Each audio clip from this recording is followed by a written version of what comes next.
Hello, friends. Welcome to another episode of It's Not All Rainbows. I'm your host, Lindsay Goodman. I'm a certified trauma recovery coach, and I'm also a survivor of abuse in a queer relationship.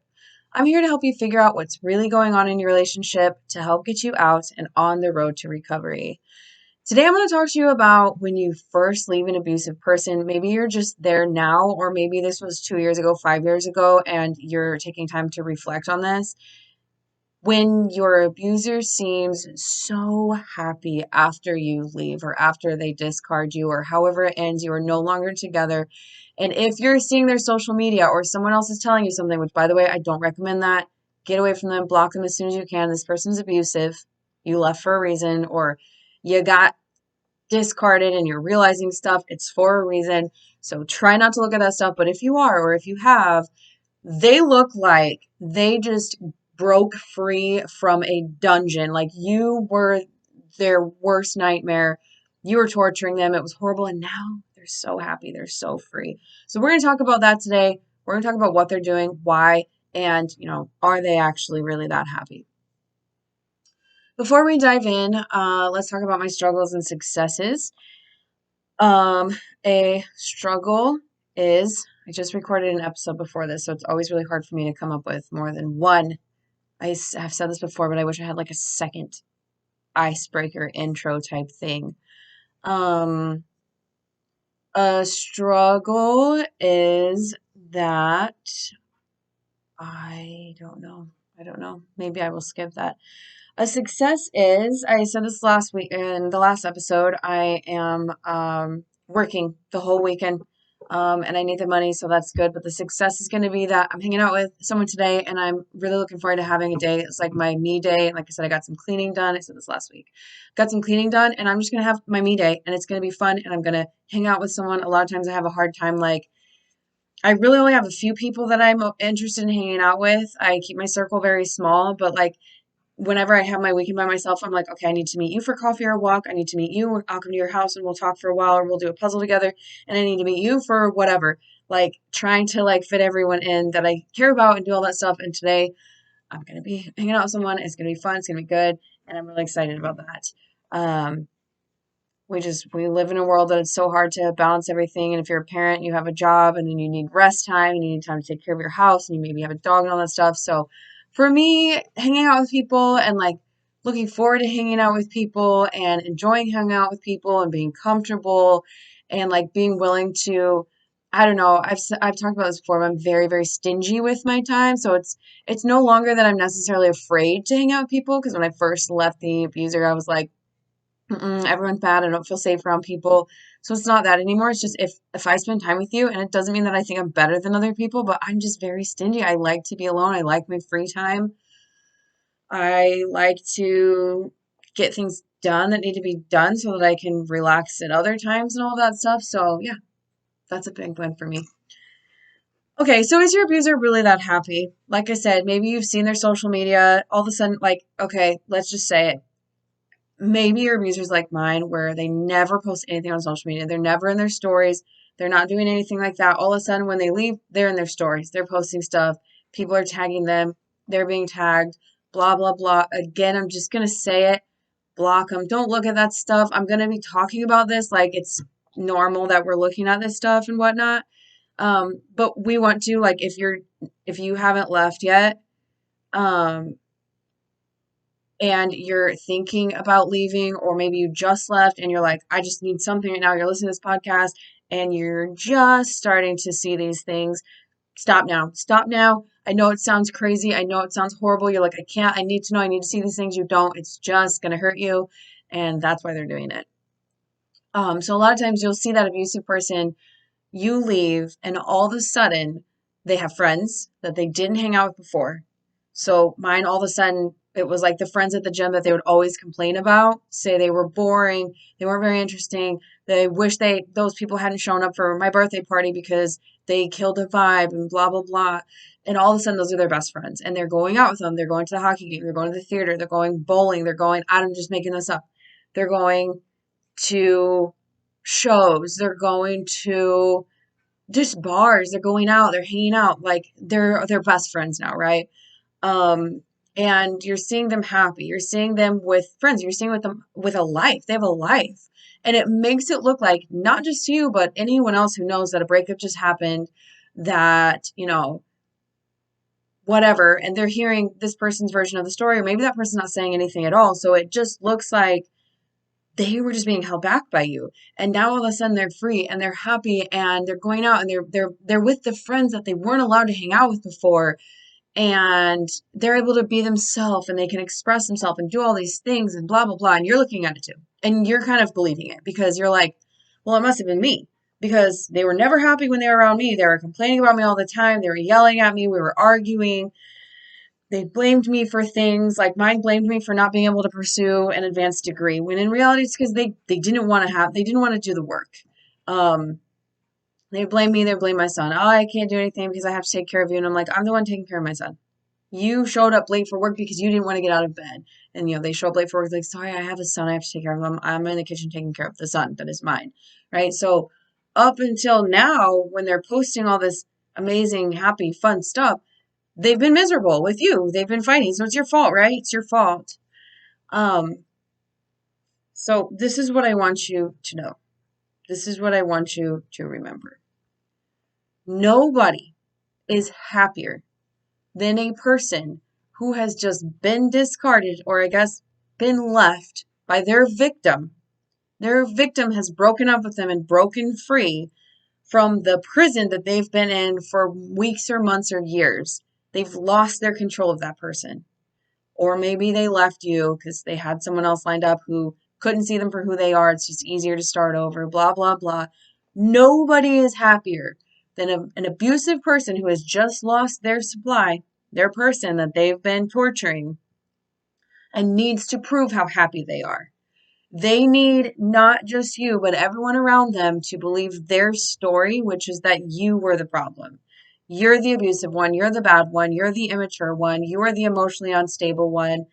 Blah, blah, blah, blah, blah. So they're posting away. They're looking happy. Block them. Don't look at it anymore, because again, that is there to abuse you. And convincing other people that you were the bad one too, that smear campaign, that is also abuse. They are abusing you. This is post-separation abuse. This is all a part of the game. So don't partake in it, as hard as it is. And anyone around you who's mutual friends with them and is looking at their story, that person is not safe for you either. So you need to set a boundary with that person and say, don't tell me anything. Or if you're still following them, I'm sorry, I can't be a part of that right now. Maybe eventually, if you change your mind, we can circle back. But right now, this is not what I'm doing, right? They are just trying to make it look like they're happy. And I promise you that either when they find their next victim, or when things die down a little bit, they won't be posting like that anymore. They're not going to continue going out like that anymore and posting all that stuff because they don't have anything to prove to anybody. If they find someone else and they're going out with them and they're doing all this stuff, they're going to want to just silently go away and do that with that person. Yes, there are some abusive people who are really public online and who are going to post things online and do all that stuff, but especially if you have a person who has been very private and doesn't post anything and doesn't really use their social media at all, and then all of a sudden they're on it, they're living their best life, maybe they like went on a trip, they're out with friends, whatever they're doing, this is a huge red flag. Something is off here, right? And I know some of y'all are going to be like, well, I went on a trip right after I left. I went and I was with my family. I stayed posting in my stories. I talked about breaking up and the struggles, and for a while I didn't say anything about abuse. I just like, yeah, we broke up, it didn't work out, blah blah blah. I was still posting, but I had 18,000 followers on Instagram when I left, so that was normal for me to keep posting. And yes, I shared that I traveled, but while I was traveling, I was talking about the successes, and like, oh my gosh, I'm at my favorite beach where I used to go, and I brought my son to this favorite place, and this feels like a huge triumph for me because I never thought I would travel again or be free again or be happy again. And also sometimes I cry because I feel happy, and sometimes, and so I was sharing that process with people. I felt like it was important to be open with people because I knew there were more people out there who had been through this or were going through this or were going to go through this. So there wasn't a huge change. Like, yes, what I was talking about was changing, but you still saw me to the best of my ability as a human, just existing and being a human. There wasn't this all of a sudden, well, we broke up. Okay, now I'm going to go do this. I'm going to do that. I'm going to just show everyone how happy I am. I'm going to like blah, blah, blah, blah, blah, because I didn't need to prove to anybody that I wasn't the bad guy and that they were making me miserable. I think there are a lot of people who could see that. And if they couldn't see it, it's not my job to convince anybody of anything, right? It's not my job to convince anyone or like make anyone believe what I went through. So I was just existing. At the risk of making this sound like I'm justifying my behavior and not theirs. I think it makes sense what I'm saying, but it's a pendulum swing of I'm private, I don't post anything, I have a partner, I've been with this person forever, I never share anything, it's not my thing, I'm not on Instagram, blah blah blah, to I'm out of this bar, I'm out of this game, I'm out of this concert, I'm out of this thing, I'm out of this whatever. And another thing is, like I said, I guarantee at some point they're going to stop posting. Hopefully you're not looking at it, hopefully you're not there to see when the change happens, but it probably means that they found someone to abuse, they're working towards that goal, and also, they're going to drop those friends. They don't need those friends anymore. I guarantee you that people that all of a sudden they were best friends with, they're not going to hang out with them anymore, because once they have someone, they're going to want to spend all their time and put all their chips in that, you know, this is it. I'm going to sink my nails into this person, make sure they're hooked so that I have that supply that I just lost, and I'm going to make sure this is good. And if it's not good, I'll get rid of that one. I'll do the whole thing again, get another one, whatever. So it's all an act, it's all a show, it's all part of this game that they're always playing. No matter what they're doing, there's always some kind of piece moving on their chessboard. And you don't want to be a part of it. You got away, or maybe you did get left by them, but you are away. You are free, even though you're not free from the pain and the trauma and things that you're going to have to heal from. You're free. They're moving on to someone else, which sucks, and it makes you feel bad, and you wish that you could warn that other person. You really can't. Talked about this before. They're not going to listen to you, probably. Some people would argue with that, but I mean, I know from firsthand experience, a lot of times you're already in it by the time someone does warn you, that you're like, I don't know, they seem really well, like good to me. It's working. It's going well, whatever. Um, so it's all part of the game. You don't want to be a part of it. Remove yourself from it. If you're already somewhere else, like you're not living with them anymore, you're staying with someone else, or you got your own place, whatever, do yourself the favor. Remove your eyes from their, don't be in their stories. Definitely don't have like a fake account where you're looking at stuff. Block them. Make sure they're not looking at you. Make sure nobody's telling them about you. You're not hearing about them. Just cold turkey if you can. I went cold turkey. It sucked. There were a couple days that I was like, I was not feeling good, because it is an addiction. I would pick up my phone wanting to see their name. And also, I mean, literally it was like this. It was like, okay, nothing. Because I didn't want to see their name. And I had them blocked. And I knew it wasn't going to come through. I didn't want to see their name, but it was still like, I'm so used to constantly being in contact with this person and arguing and defending and this and that. It's an addiction. And even when it's bad attention, like you have been conditioned to respond to them, to be always waiting for their whatever shenanigans. So I hope this helps. I really hope this helps, because I know a lot of people really struggle with this. Oh, but they seem so happy now. Oh, but they're doing so well. Oh, but they're seeing someone new. Oh, but they're doing the things they used to do with me that I begged them for. Oh, but they're doing the things that they never would do with me. They said they would never do with anybody. Now they're doing those things. They're doing it to hurt you. They're doing it to drive that weapon in. I don't say specific weapons because I just feel like it's really graphic, but they're doing it to destroy you, and they're doing it to make it look like you were the problem and that they're happy, and this new person who came along was just the thing that they needed, and blah blah blah. Y'all, I don't care. Some people say that it does work that way, and you'll find the love of your life right after you get out of a relationship. You don't love somebody that you just met 3 days ago at the gym. You don't love somebody that you work with that you didn't care about at all until your person left you, right? So keep that in mind. They're not happy. They're just looking for the next person to control and to have power from. So that's not something you want either. That's not something you want. I know that a lot of times when we're just leaving and we're sitting here and we're thinking about this stuff, we're like, but I don't want to lose them, blah blah blah. Do you really want that? Do you really want to be treated that way? Do you really want someone who's already out there trying to make you look bad, who's been making you look bad for a while already because they need people to believe it. So this, I've talked about this before, the smear campaign does not start when you leave. It's been going on. Do you really want that? You don't. Even if you're sitting here going, well, yeah, I don't know anything else. You don't want it. You do not want it. Trust me, 2.5 years later, maybe longer now. I don't know. I don't keep track anymore. I was trying to do the math in my head, but I'm not that good at math. I'm good at other things. Um, you don't want it. I cannot tell you the level of well-being that I have, and that doesn't mean I'm perfect. I have struggles, and I try to share. Some of them are silly, some of them are real.